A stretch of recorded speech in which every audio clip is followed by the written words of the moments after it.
I grip my water glass so hard my fingers turn white, but I refuse to let my mother see how deeply her words cut. Amanda, you'll never be as good as your sister. The chandelier light catches in the crystal, sending prisms across the white tablecloth as silence crashes down on our family dinner. Sierra's promotion celebration dinner, the reason we're all gathered around my parents' mahogany table on a Wednesday night. The dinner I rushed to after a 10-hour workday, barely having time to change from my rumpled blouse to a fresh one. Mom, Sierra starts, but stops when our mother raises her hand. It's just fact, dear. Your sister chose stability over ambition. Nothing wrong with that, but we need to acknowledge reality. My father clears his throat, studying his plate of half-eaten salmon. Your mother's right, Amanda. Sierra's on track to make vice president before 30. Different paths. I look at Sierra in her crisp crimson dress, her hair perfectly styled even after a full day at the office. Then at our mother, wearing the pearl necklace I bought her last Christmas, the one she claimed was nice but not really my style, before wearing it to every one of Sierra's events. Something snaps inside me. 2 years of swallowed words rise in my throat. I stand, open my purse, and pull out the mortgage statement I'd been carrying for 3 days, waiting for the right moment. There is no right moment for this.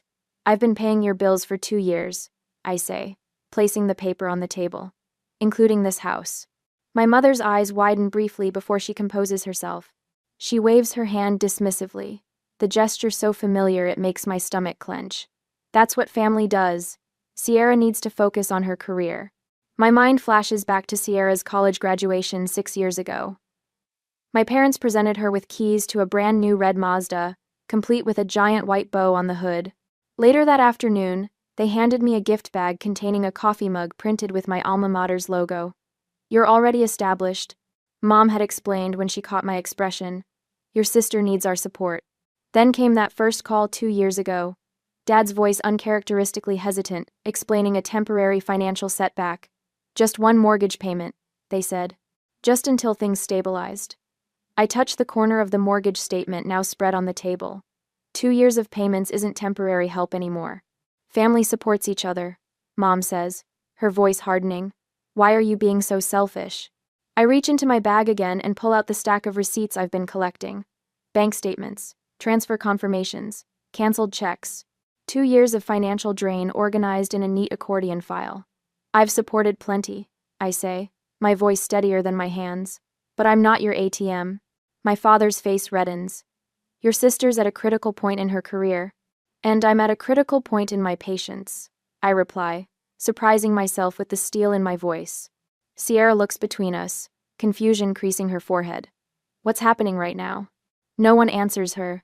My mother stares at me with narrowed eyes. My father studies the ceiling as if the answer might be written there. I stand in my parents' dining room, suddenly aware of what I'm risking. These are my only family connections. The people who raised me. The sister I helped with homework and drove to dance recitals. Yet looking at their faces, I see for the first time how they measure my worth, not in love or memories or shared blood, but in dollars I can provide while staying conveniently in the background. I'll be taking a break from family dinners, I say, gathering my purse, and family payments. My mother's face hardens into something I barely recognize. You'll regret this, Amanda. Family is all we have in this world. I pause at the doorway, feeling a strange lightness. Then I guess I have nothing. A whole week passed after that dramatic dinner, and besides Sierra's rare messages, my parents did not contact me. However, on Thursday afternoon, my mother called me to help her organize her tax paperwork, since you're so good with numbers, a backhanded compliment that acknowledged my skill while dismissing my career. I never intended to find it, but as I sorted through the chaotic stack of documents on her desk, a familiar name caught my eye. Mine. I freeze. A student loan statement in my hand, not mine, but Sierra's plate. The words blur, then sharpen with horrifying clarity. A payment of $19,400 with a transfer confirmation bearing my account number. My fingers tremble as I flip through more pages. Car payments, credit card statements. My stomach twists into a knot so tight I can barely breathe. These weren't emergency payments. They weren't temporary help. This was systematic, planned, expected. I hear footsteps behind me and turn to see my mother in the doorway, her pearl necklace, my Christmas gift, gleaming against her crisp white blouse. Did you find the mortgage interest forms? She asks, then notices the papers in my hands. Something flickers across her face, not guilt, but annoyance at being discovered. What is this? What is this? My voice sounds distant, like it belongs to someone else. Dad appears behind her, his reading glasses perched on his forehead. Sierra stands in the hallway, thumbs tapping on her phone screen, barely glancing up. Amanda, don't make a scene, Mom says, stepping into the office. Dad follows, both of them towering over me as I sit in the leather desk chair. The ledger lies open between us like a confession. You used my money to pay Sierra's student loans. I tap the statement with my index finger. $19,400. Mom waves her hand dismissively. You were helping the family. Sierra's loans were the most pressing need. And her car payments? I hold up another statement. $3,600 last year alone. Transportation is essential for her position, Dad says, adjusting his glasses. She meets with clients. The credit cards? I fan out the statements. $9,200 in designer clothes and restaurants. Professional appearance matters in marketing, Mom replies without hesitation. I look past them to Sierra, who finally pockets her phone with a shrug. I didn't ask for any of this. Mom said you were happy to help. The room suddenly feels too small, the walls closing in. 2 years of thinking I was helping with a temporary hardship, when all along I was funding Sierra's lifestyle. Sierra needs freedom to build her career. Dad says, his tone suggesting I should understand this obvious fact. You're stable.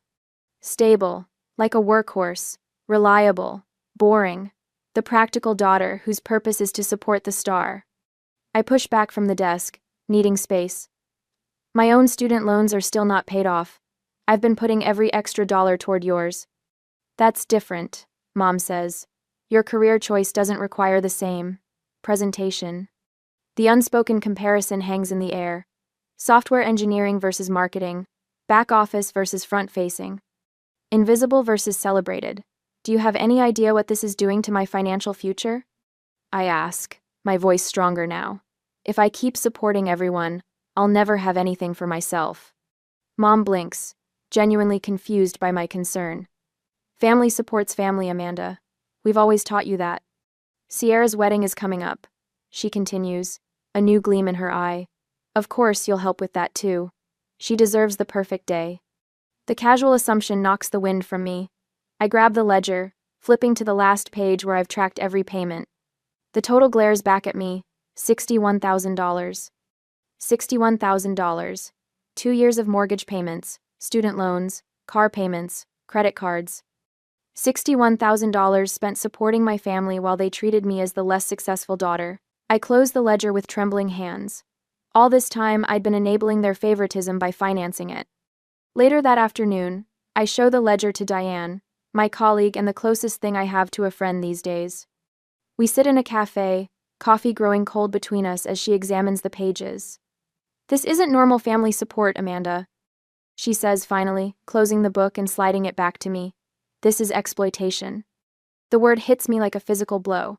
Exploitation. Not help, not family duty. A deliberate taking advantage.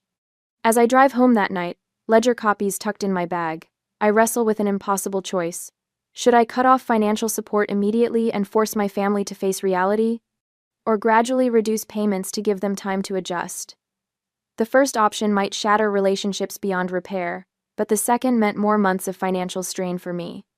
What would you do when the people who should love you unconditionally only value what you can give them? Next Wednesday morning, at work, my phone buzzes with the 5th call from my cousin this week. My family will hold a family emergency meeting, yet I intend not to go. I silence the phone and slide it face down on my desk, watching the screen light up again almost immediately. The Morris family reunion is apparently all anyone can talk about. Are you avoiding someone? Diane asks from her cubicle, eyebrow raised. My mother organized a family reunion without telling me, I say, rubbing my temples. Now she wants me to fund it. Diane's eyes widen. The nerve after everything else they've taken. I nod, opening my email to find 3 messages from aunts and uncles I haven't spoken to in months. Each contains subtle variations of the same request. The family needs help. And apparently, I'm the designated helper. Did you know about the reunion? I ask Diane. No, but your sister's engagement is all over social media, she says, turning her monitor toward me. Your mother tagged everyone except you. Sierra's beaming face fills the screen, a diamond ring prominently displayed on her left hand. The caption reads, "Planning the celebration of the century for my beautiful daughter. Blessed." My stomach tightens when I see the first comment. Amanda will help make it perfect. I've become the family ATM, and now they're making promises on my behalf. Later that evening, I curl up on my couch with a cup of tea, scrolling through Facebook. My thumb freezes over a photo posted 5 weeks ago, my parents and Sierra posing in front of the Las Vegas sign, cocktails raised in celebration. The timestamp shows it was taken during the weekend. I worked overtime to cover an emergency property tax payment for their house. They went to Vegas with my money while telling me they couldn't make ends meet. In the days that follow, sleep becomes a luxury I can no longer afford. Night after night, I lie awake, calculating numbers, how much I've given, how much they've asked for, how much I have left.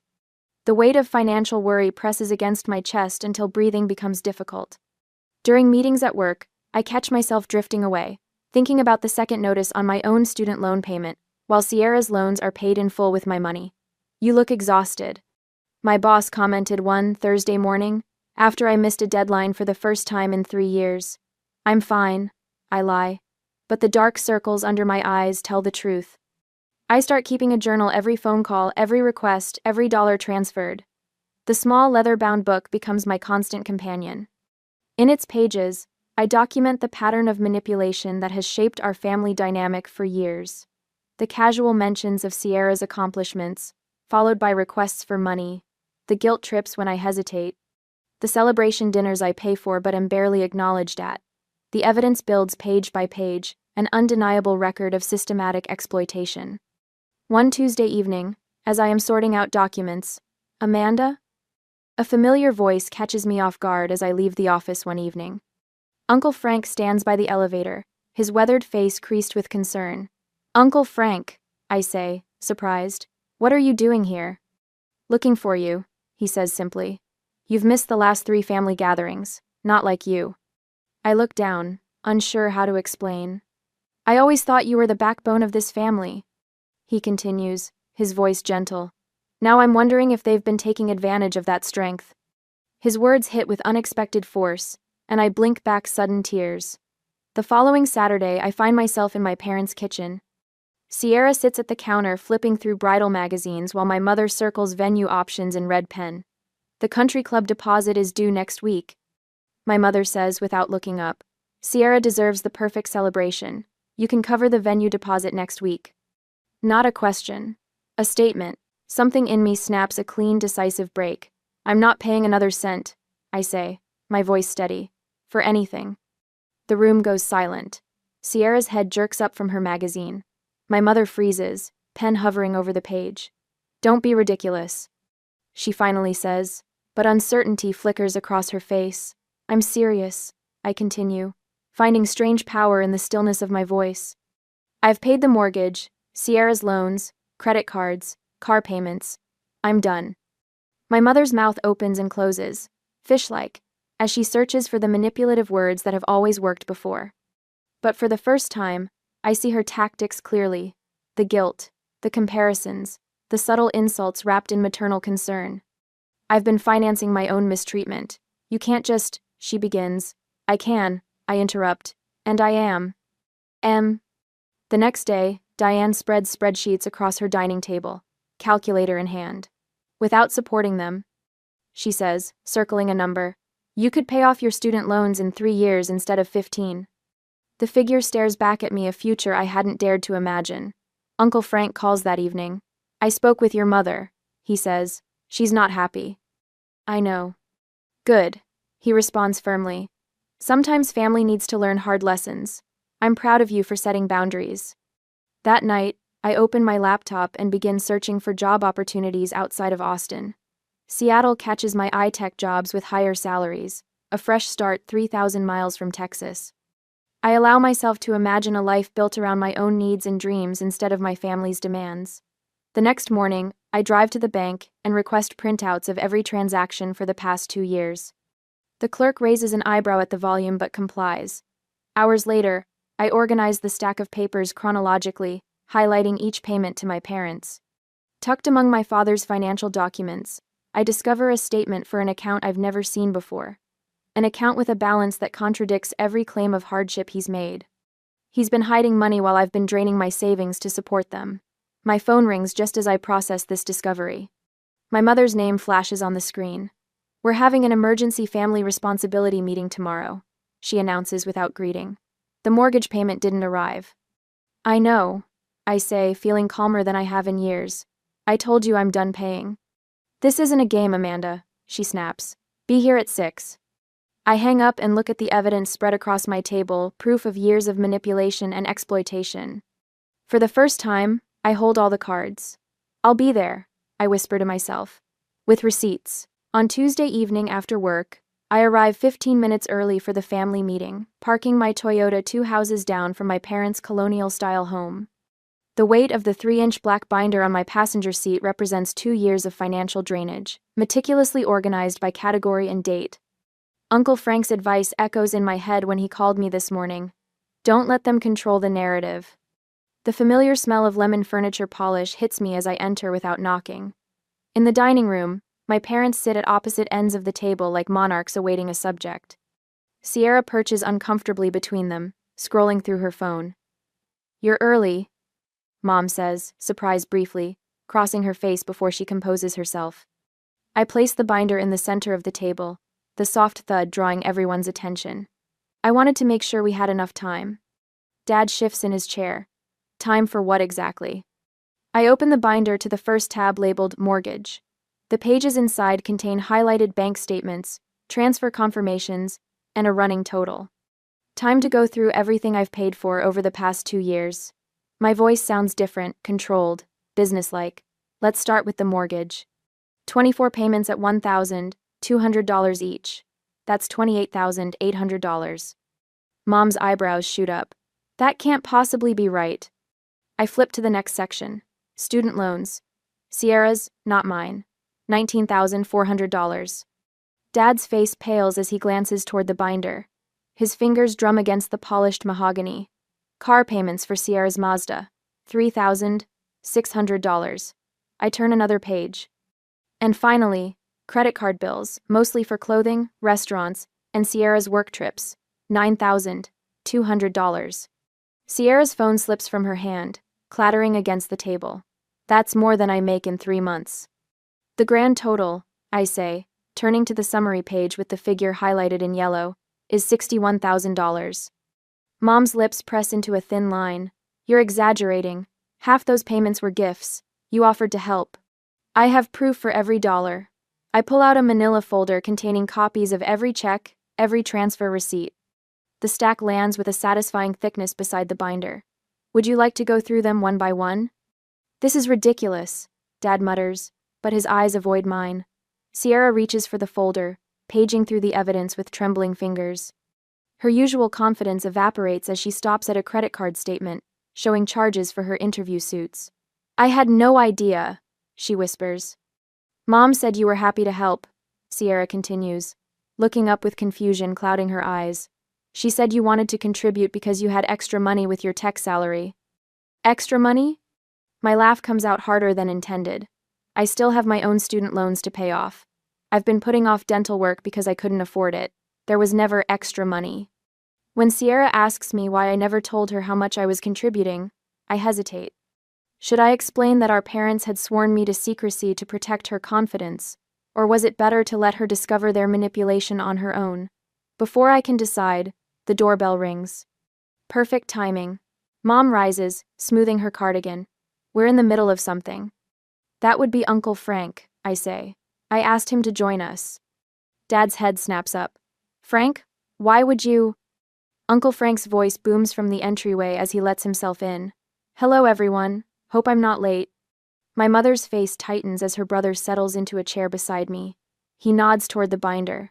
I see Amanda's showing you the numbers. You knew about this? Mom asks, betrayal in her voice. I suspected, Uncle Frank says, his normally jovial tone serious. Family helps each other in emergencies, not as a permanent arrangement. What you've been doing to Amanda isn't right, Elaine. The silence that follows feels like a physical presence in the room. My mother stares at her brother, then at me, realizing that her carefully constructed narrative is crumbling. I am no longer isolated. Sierra breaks the quiet. Jenna asked me yesterday why Amanda never comes to family events anymore. She seemed concerned, like she knew something was wrong. Your friends don't understand our family dynamics, Mom says dismissively, but uncertainty creeps into her voice. The Hendersons called last week, Uncle Frank adds. They wanted to know if there was any truth to the rumor that you two were having money troubles while spending on luxury items. Dad's face reddens. That's none of their business. The dining room falls silent again until Sierra's phone pings with an incoming message. She glances at it, then looks up with widened eyes. It's from the mortgage company, she says, turning to our parents. They're sending a late notice. In that moment, watching my father's shoulders slump and my mother's mask slip, I realize the first cracks in their carefully maintained facade have appeared. The financial house of cards they've built is beginning to collapse, and for the first time, I'm not rushing to prop it up. 2 days later, I sit across from my parents at their kitchen table, where the light catches dust particles floating between us. The space feels different now, smaller, less intimidating. My father's smile looks strained as he slides a paper toward me. Amanda, we've been thinking. He clears his throat. We understand your concerns about the financial arrangements. My mother nods, her eyes darting to the stack of past due notices peeking from beneath a cookbook. Families should acknowledge each other's contributions. We haven't done that enough with you. The script sounds rehearsed. I watch their performance with new clarity, the way Dad's fingers drum nervously on the table, how Mom keeps glancing at the bills she's trying to hide. We have a compromise. Mom continues. If you resume the mortgage payments, we'll make sure everyone knows how much you help. Sierra too. Dad leans forward. Think about what you're risking, Amanda.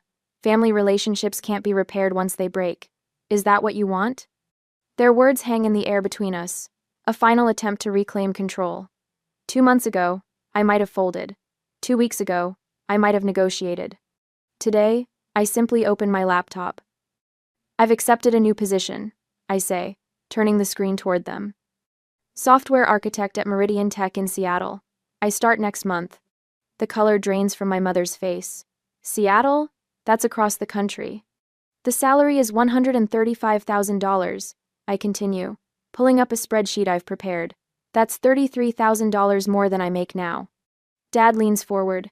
That's wonderful, honey, but... And without supporting this household, I interrupt, highlighting a row on my budget. I'll save approximately $3,200 every month. My mother's lips press into a thin line. You can't just leave. I've been paying for the privilege of being disrespected, I say, my voice steady. That arrangement is over. Dad reaches for my hand, but I pull back. Amanda, be reasonable. I am being reasonable. For the first time in years. My phone buzzes with a text from Uncle Frank. Everyone's here, ready when you are. I need to go, I say, closing my laptop. Sierra's dinner starts in 30 minutes. My parents follow. The restaurant buzzes with conversation as I enter the private room. Uncle Frank reserved. Sierra sits at the head of the table in a cream-colored dress, surrounded by aunts, uncles, and cousins I haven't seen in months. My parents trail behind me, confusion evident on their faces. What is this about? My mother whispers harshly. I don't answer, making my way to Sierra. She looks up, her smile faltering when she sees my expression. Amanda? What's going on? I place a wrapped gift box in front of her. The silver paper catches the light from the chandelier above. I wanted to show you something. To all of you, I say loudly enough for everyone to hear. The room quiets. Open it. Sierra hesitates before carefully removing the wrapping paper. Inside lies a leather-bound portfolio containing every financial record, receipt, and bank statement from the past 2 years. Here's my gift to you, the truth about who's been supporting you. Sierra flips through the pages, her expression shifting from confusion to shock. It's all there, I say quietly. $61,000 over 2 years. Sierra looks up, her eyes filling with tears.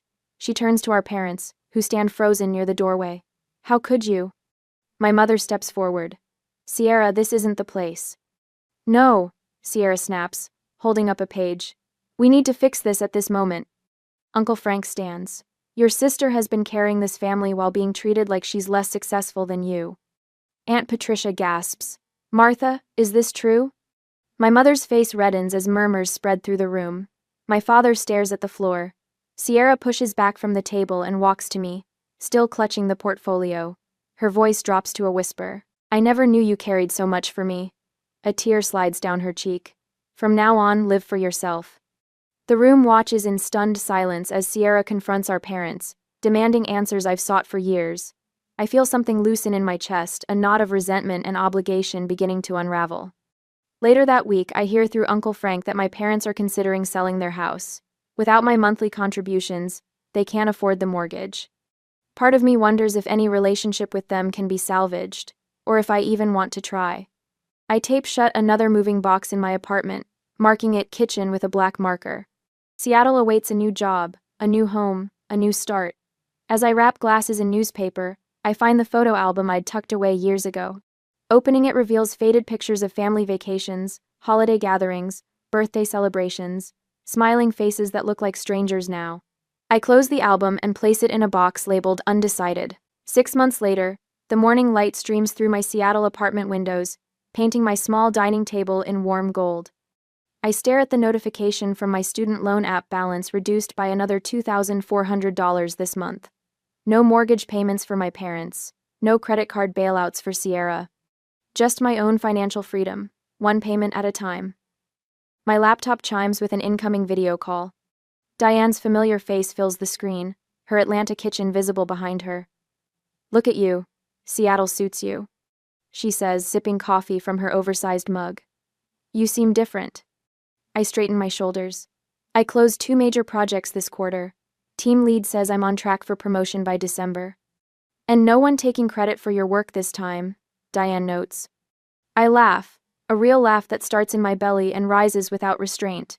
It's strange not having to downplay my success to avoid making someone else feel bad. Quote, what about that hiking group you mentioned? We're planning a weekend trip to Mount Rainier next month. I hesitate, then add, and I've been seeing someone. Nothing serious yet, but you're allowing the possibility. Diane's smile widens. That's the real victory. Later that evening, I slip into a sage green dress for my company's gathering dinner. As I adjust my simple gold necklace, I notice my reflection shoulders back, chin lifted, eyes clear. The woman who left Austin 6 months ago would have hunched slightly, making herself smaller. The banquet room buzzes with conversation when I arrive. My department head waves me over to a table near the front. There she is, she announces to the group. Amanda's client satisfaction scores were the highest in the company this quarter. The Reynolds account specifically requested her for their next phase. A round of applause follows. My cheeks warm, but I don't deflect or diminish the praise. I simply say, thank you. I'm proud of the work we've done. When the woman beside me asks about family, the question doesn't twist my stomach into knots like it once would have. My parents and I are taking some space, I say, calmly, butter knife steady in my hand. My sister and I are finding our way to a more honest relationship. No shame colors my voice. No elaborate excuses fill the silence. Just truth, simply stated. Sometimes family is complicated, she responds. Yes, I agree. And sometimes it's exactly what it appears to be. The weekend brings Diane and Uncle Frank to Seattle. We gather in my small living room, takeout containers scattered across my coffee table. Uncle Frank raises his glass of Pinot Noir. To Amanda, he says, who taught me it's never too late to choose your real family. Diane chimes in, to building the family you choose, not just accepting the one you were born into. We clink glasses as I absorb their words, feeling the truth of them settle into my bones. The following Tuesday, an unexpected email appears in my inbox. Sierra's name in the sender field makes my finger hover over the delete button, but curiosity wins. I took over Mom and Dad's mortgage payments last month, she writes. They weren't happy about it. Dad actually suggested I ask you to help out until I get established. I told him I've been established for years, just never financially independent. That's changing now. The email continues, detailing her struggles with budgeting and financial responsibility. It's harder than I expected, she admits, but also more satisfying. I think I understand now what you've been trying to tell me. I read the final paragraphs twice. Mom and Dad want to visit you. I told them that's your decision, not mine. They don't quite understand why you won't, Let bygones be bygones. I'm starting to. I'd like to visit sometime if you're open to it, just me. My reply is short but genuine. Not ready for mom and dad yet, but I'd love to show you Seattle in the spring next year. As I close my laptop that evening, I wonder about the fine line between forgiveness and self-protection. Sierra seems genuinely changed by confronting our family's patterns, but our parents remain unchanged. What would you do? Attempt to rebuild relationships with those who've proven unwilling to change, or focus on nurturing connections with those who respect your boundaries?